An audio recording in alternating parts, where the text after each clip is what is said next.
Means you don't have to believe in the Prophet ﷺ, or you don't have to believe in the Quran, which is not correct, because this ayat is being revealed in the Quran. So if you don't believe in the Quran, you don't need to believe in this ayat also. So the ayat will not apply to you anyway. Okay?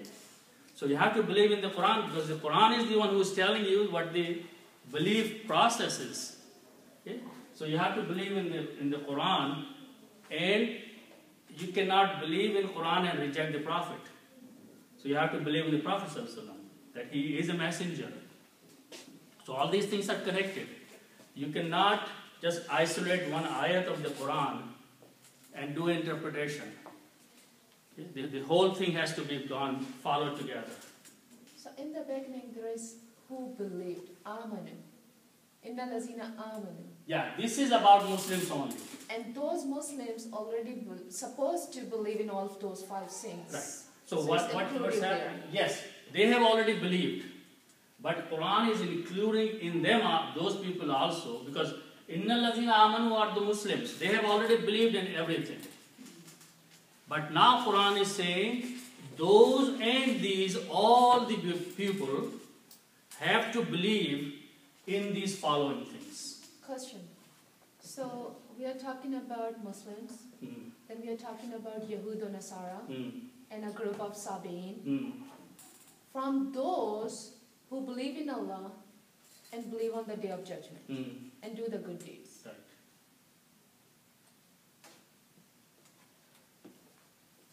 But they have to believe in this ayat, right? So they have to believe in the Quran. Otherwise, this ayat, Prophet saying that this Quran is from Allah, this book is from Allah. So, and the people cannot say, okay, we believe in this ayat, but we don't believe what you are saying, which is the Quran. So automatically they have to believe the Quran. And you cannot say, I believe in the Quran, but I don't believe in this Prophet. That will not work either, because he is the one who is telling with his tongue that you have to trust the man either. So it's all logical understanding this. But as I said, do not isolate one ayat. You have to keep the whole Quran in front of you to understand one ayat from the other ayat. In other places, there are more details about in what other things you have to believe. Okay, so this is just a brief. Okay, then, so the meaning is that in the last day, and the day,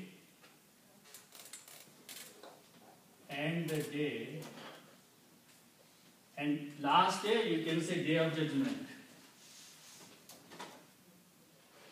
Aren't there 2 days, Yawm al-Akhirah and Yawm al-Qiyamah? Same thing. Well, Yawm al-Akhirah when everybody dies. No, Yawm al-Akhirah is the day of everybody dies. Akhirah is day of Judgment. Then, so this is the belief. So, but belief alone is not enough. After believing, you have to work. Okay? And that is the وَعَمِلَ صَالِحًا. So these root letters are Ain, Mim, and Lam. This means to do. Okay? In this case, it is Amila. He did. So it seems like follow. Right, but there are 3 categories of word. The middle letter changes Fatah, Kasra, and Dhamma. In this case, middle letter takes Kasra. So it is Fa'ala, but in this case, this Mim is so it is actually Fa'ila in this case. Fa'ila. Meaning is same, past tense, third person. He did. Wa'amila, and he did.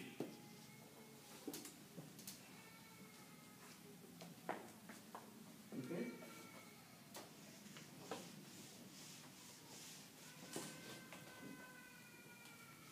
Now the next word is Fad, Lam, and Ha. This means to do good.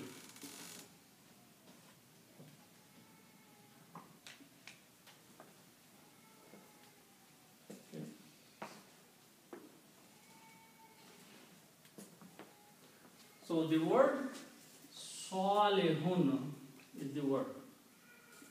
Salihun. This means good deed. It also means good person.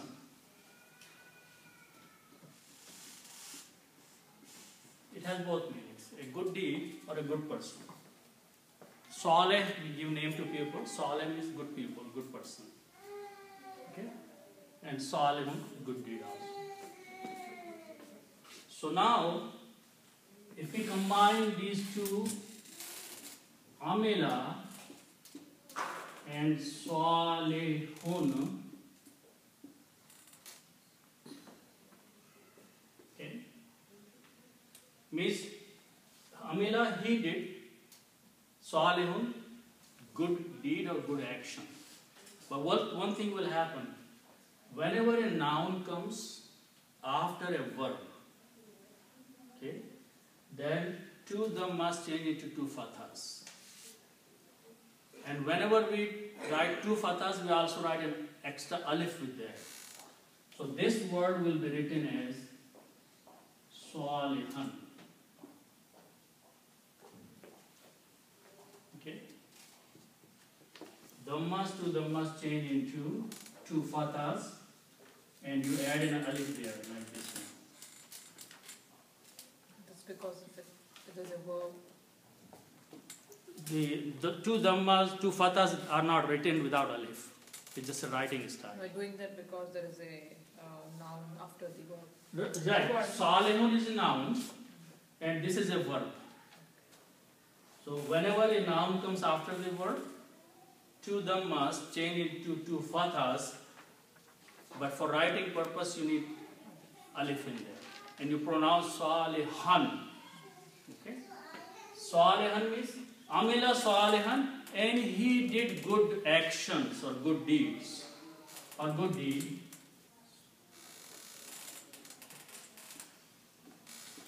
So the condition is that whoever believed and he also did good deed. Okay? So Allah subhanahu wa ta'ala says, now here it is very briefly mentioned. There is no list of the good deeds because Quran is full of what the good deeds are. Here just a mention, a brief reference is made, good deed.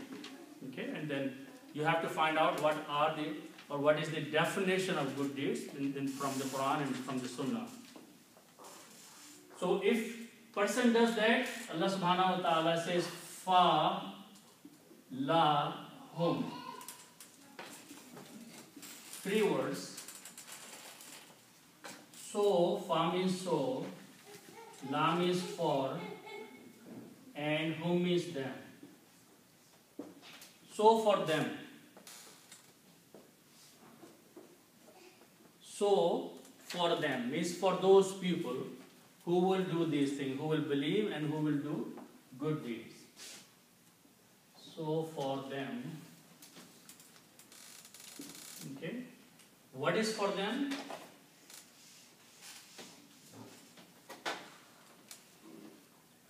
Next word is alif, jim and ra. Ajara, it means to pay or to reward someone. To pay or to reward.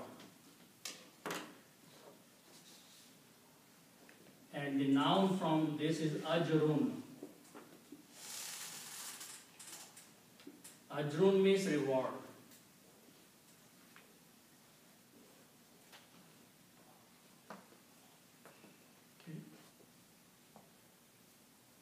Ajrun is the word.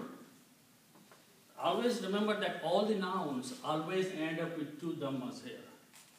Like we saw Salihun, 2 dhammas, Ajrun, 2 dhammas. So whenever there is a noun, it always ends with 2 dhammas. Okay? Whom is also means them or their.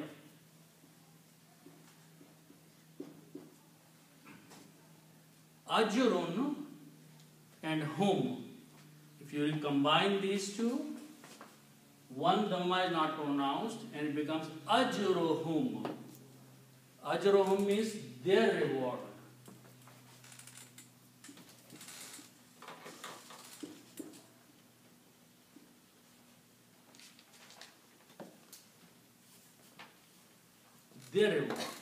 So the reward of these people who believed and who did good deeds, then there is a reward for them. Okay? Ajruhum, their reward. Okay? Then the next word starts with Ra, Ba and Ba.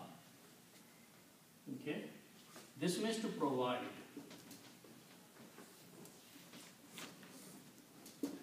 Ra, Ba, Ba means to provide. Okay?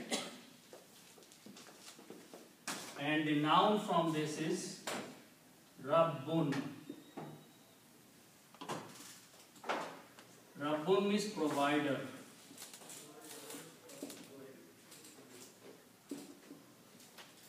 Provider. It's a noun again with the two dhammas. This word is also translated as Lord. Okay.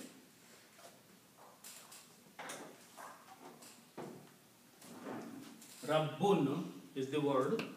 Original word is Rabbun. Rabbun means Lord, provider, sustainer. Okay? And again, combined with whom means there. Okay? So when you combine, it will be their Lord.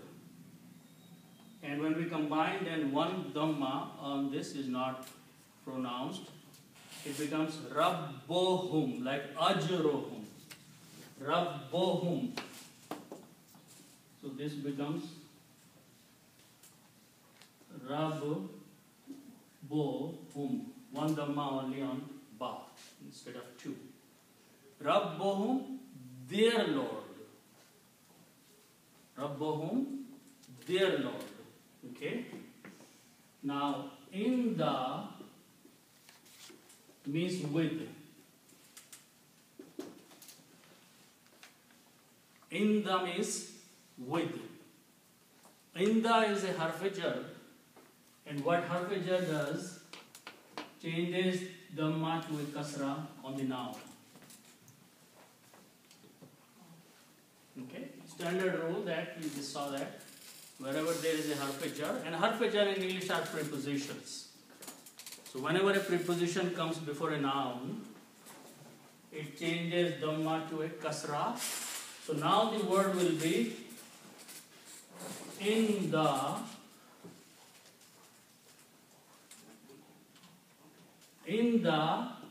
Rabbo Hum. So it becomes Rabbi because of Inda Hum. For the recitation and tajweed, this dhamma here is also pronounced as a kasra, just for the ease on the tongue. There is no grammatical rule for that. This is just pure recitation. So if you pronounce Rabbihim, it is easy to come out of the tongue. So tajweed changes this dhamma into a kasra. This dhamma is changed by the harf-jar into a kasra, and this dhamma is changed into a kasra for the tajweed, for the recitation, for the ease of reading. So the word becomes Inda Rabbihim, with their Lord. So their reward is with their Lord.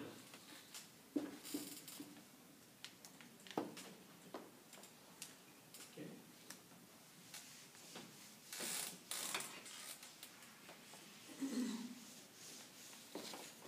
And then after that it says Wala, and not. Okay. Va means and la means not. The next word is ha, wow, and fa, and this means to fear.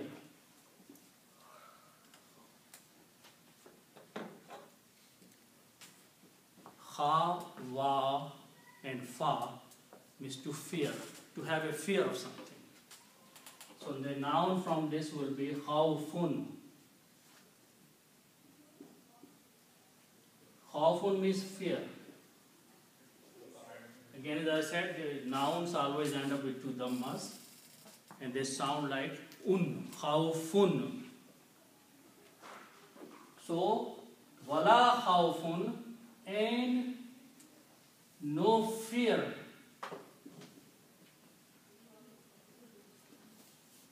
No fear. Wala khawfun, the whole word khawfun is there. Nothing changed khawfun. Khawfun remains khawfun. Okay? Wala khawfun, and there will not be any fear. Okay?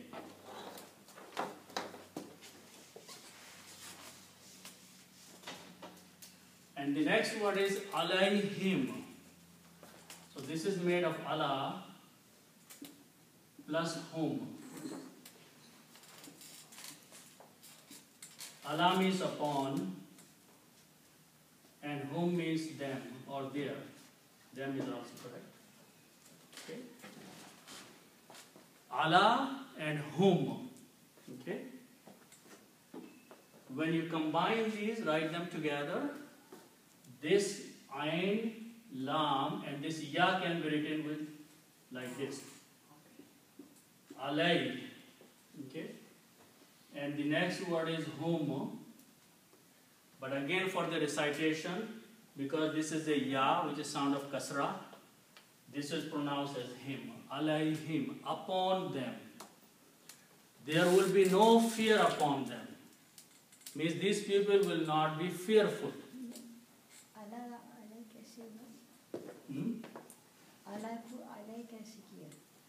This is the sound of alif and lam, right? This is the sound of fatah. Okay, so how would you pronounce? Alay. There is no other way to pronounce. Alay. To pronounce the fatah with the ya, lay, or li. Okay? But because of its fatah, it's lay. I guess our point is ya and that fatha is just Allah, because you use alif and just you can put it on ya, but ya doesn't really sound. Right. So this thing is called alif and maksura. Yeah. Okay. Ya is not pronounced; it is written. Okay. So this whole thing is a ya maksura, which is a ya alif. Okay. When it is written this way. But when you're combining these two, then you have to pronounce this ya. So when you combine with the ya with the two dots there, and your sound will be alay. And whom will change him only because tajweed. Because easy pronunciation. Isn't it Allah hurf and then changes to him? No. Pronouns cannot change. Okay, yeah. Only nouns change. Yeah. So alayhim is upon them.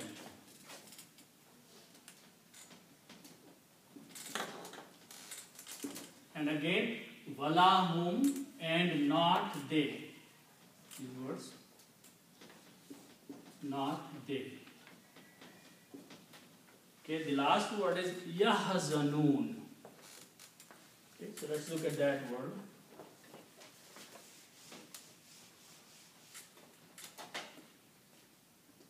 So this is haza and nun. Hazana means to be sad or to grieve.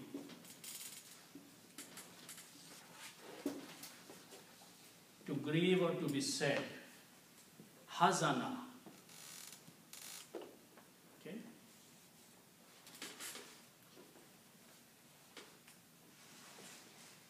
Now, if you have these three letters, fa and lam, which means to do, and if we put a ya in the beginning and a muna at the end,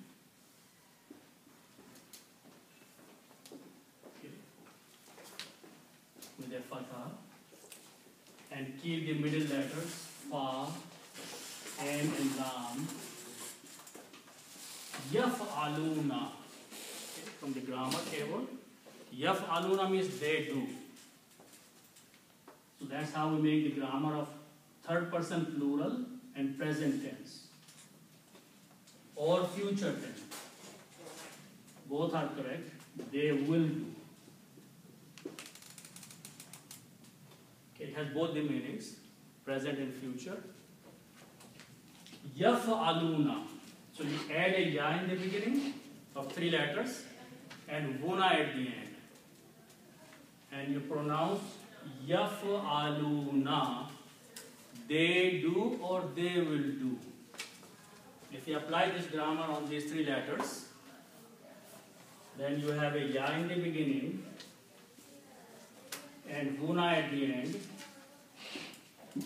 And the middle 3 letters are ha, za and nu. Okay. And you put the same harakat here.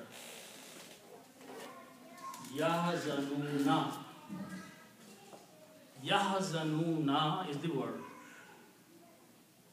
Yahzanuna means they will be sad or they will grieve. Yahzanuna, they will be sad or they will grieve. But there is a la before that, which means they will not grieve, they will not be sad. Okay? So the word is yahzanuna. That's the reason you see in the Quran there is a fatha on noon. Yahzanuna, because by the rule of the grammar, this noon has a fatha on it. Okay? But when you stop at the ayat, you pronounce yahzanun. You do not pronounce yahzanuna. You may pronounce yahzanuna is correct. There is nothing wrong. You can pronounce yahzanuna. But if the next ayat continues and you are not stopping, then you can pronounce this yahzanuna. But if you want to stop here, to want to take a breath, you can stop and say yahzanun. Okay? So they will not be grieved. Will not be sad. Will not grieve. Okay? So Allah subhanahu wa ta'ala is promising 2 things for them.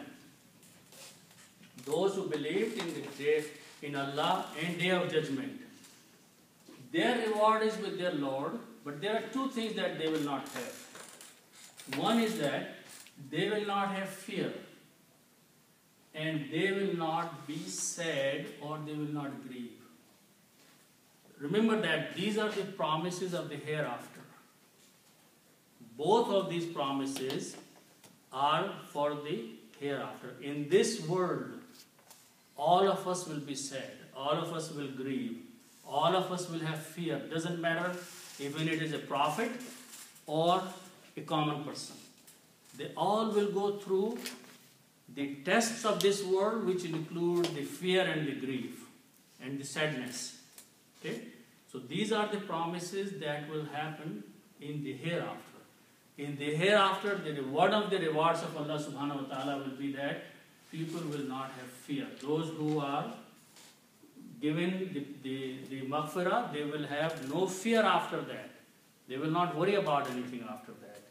And also they will not be sad about anything. So these are the promises. And this ayat comes many places in the Quran. This ayat means this part of the ayat. Several places it repeats exactly this way. And with a different context, with a different subject. But always try to understand that these are not the promises, these 2 promises are only for the hereafter. There are other promises. Ajruhum inda rabbihim, Allah subhanahu wa ta'ala gives reward in this world to whoever He wants to. But even the best person who is the most obedient to Allah subhanahu wa ta'ala, as a part of his test or her test, he or she will go through the grief and fear in this world life. Okay? So that is the explanation of this ayah. How do we know that it is in the hereafter? Like, just reading through the ayah, it doesn't give the impression.